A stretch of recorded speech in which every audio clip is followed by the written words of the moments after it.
You've heard of the gold rush, right? Well, welcome to the modern day version.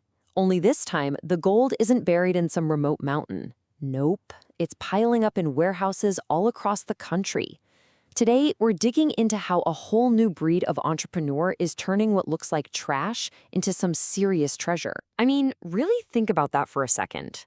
Every single time you click return on an online order, you're adding to this massive, hidden river of merchandise. Now, what if you could just stand at the end of that river and pan for gold? Well, that's not just a fantasy. It's a very real business opportunity we're going to break down right now. And look, we're not talking about some tiny little stream here. Get this, we're talking about a $90 billion problem for retailers. That's how much stuff gets sent back every single year. For them, it's a total logistical nightmare. But for a smart entrepreneur, a problem that big is just another word for opportunity. And this quote right here from Michael Prendamano, one of the pioneers in this space, it just nails the entire philosophy. It's so simple, but so powerful. You look at these mountains of returned goods that big box stores see as a huge, costly headache, and you learn to spot the incredible value hiding inside. So how did this whole industry even get started? You know, this wasn't just some random idea that popped up overnight. It was actually born from a huge shift in the way we all shop, a shift that created a massive problem that was just begging for a new solution. It all comes down to this chart right here. As we all fell in love with shopping online, something crazy happened with our return habits. A staggering 30% of everything bought online gets sent back. That is more than 3 times the rate for stuff we buy in a physical store. This e-commerce boom basically created a tidal wave of return products that retailers just couldn't handle. And here is the absolute core of the business model. For a giant like Amazon or Walmart, it actually costs them more money to inspect, repackage, and try to resell a single $10 returned item than the item is even worth. So what's their solution? They just bundle everything up, electronics, clothes, toys, you name it, onto these giant pallets and sell them off for pennies on the dollar. That fire sale is the fuel that powers this entire bin store world. Okay, so you've got this endless supply of cheap stuff. How do you turn that into a business that people are literally lining up for? Well, the magic isn't just about selling things cheap. It's about how you sell them. It's about creating a true treasure hunt experience. So what exactly is a bin store? It's simple, really. It's a no-frills store, usually just a big open space filled with these giant cardboard bins overflowing with merchandise. But here's the secret sauce, the price. Everything in the entire store has one set price that gets cheaper every single day. And this is my favorite part. I call it the price drop dance, and it is an absolute stroke of genius in retail psychology. It's not just a way to price things, it's an event. It creates this awesome tension that keeps people coming back all week long for totally different reasons. The cycle is everything. The week kicks off with the restock day frenzy.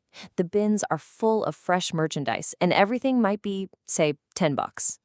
You'll see lines out the door with people hoping to find that big ticket treasure, like a new PlayStation. Then, day by day, the price drops, pulling in different bargain hunters. By the end of the week, everything left might be just $1. Then, the store closes, they clear it all out, and the dance starts all over again. And that chaos, that's the whole point. That's the feature, not a bug. You aren't just shopping, you are digging, you're hunting, you're exploring. You literally never know what you're going to find. It's that unpredictability, that thrill of the find, that turns a messy room of random stuff into a totally addictive, gamified experience. Okay, so this all sounds pretty amazing, right? A license to print money. But before you rush out to lease a warehouse, let's, get real for a minute. Running one of these stores is a total roller coaster, and you've got to look at the incredible highs and the very, very real lows. For an owner, the upside is obvious. You've got huge profit potential and crazy high demand. But the day-to-day reality? It's gritty. You're not just a store owner, you're a logistics manager. You're dealing with inventory nightmares full of broken junk. You have to dispose of a shocking amount of actual trash. And the competition to get the good pallets is getting really fierce. It is a tough, hands-on business. And from the customer's point of view, it's a total gamble. The good? You could genuinely find a brand new PlayStation for $6. It actually happens. But the bad is just as real. You might find that perfect item, get it home, and realize it's broken or missing a key part. And because everything is sold as is, there are no returns, no warranties. It's the definition of high-risk, high-reward shopping. Which brings us to a really critical question here. Is this a truly sustainable business model, or is it just trash retail? Sources tell us that a lot of independent stores don't make it. And some critics argue that, yeah, while these stores keep stuff out of landfills, they also kind of shine a spotlight on our bigger societal problem with overconsumption. It's a complicated debate, for sure. But for those who are ready for that challenge, there is absolutely a path to success. The key is to go in with your eyes wide open, with a clear plan, and to learn from the people who've already figured it out. Just take a look at this real-world journey. Michael Prendamano didn't just start with a giant warehouse. He started small, in his shed, doing what's called retail arbitrage, basically buying stuff cheap to resell online. But he ran into a common problem, the death pile, all the stuff that just wouldn't sell. Instead of quitting, he saw the opportunity, took that pile, opened his first physical store with that brilliant sliding price model, and grew it into an empire. So this right here is pretty much the playbook. And while every single step is crucial, from your business plan to your social media marketing, the experts all agree on one thing that is absolutely make or break: sourcing. You have to become a pro at finding quality pallets where your cost per item is super low. If you can get that right and you can master the price drop, you've got a real shot. And what's really cool is how many different people can jump on this. You could be an entrepreneur starting from scratch, or maybe an existing retailer looking to add a liquidation arm to your business. It's a hot growth industry for investors.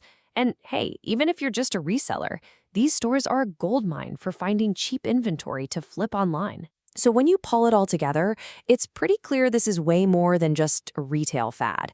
It's a direct reflection of our changing economy and our, frankly, weird relationship with stuff. It's a fundamental shift in how we hunt for bargains, and the opportunity is just sitting there, waiting for anyone willing to get their hands dirty and start digging. Which kind of leaves us with this one big final thought. In a world that produces and buys more things than ever before, maybe the biggest, most overlooked opportunities aren't in creating something brand new. Maybe they're hiding in plain sight, in all the valuable things we've already decided to cast aside. What do you think?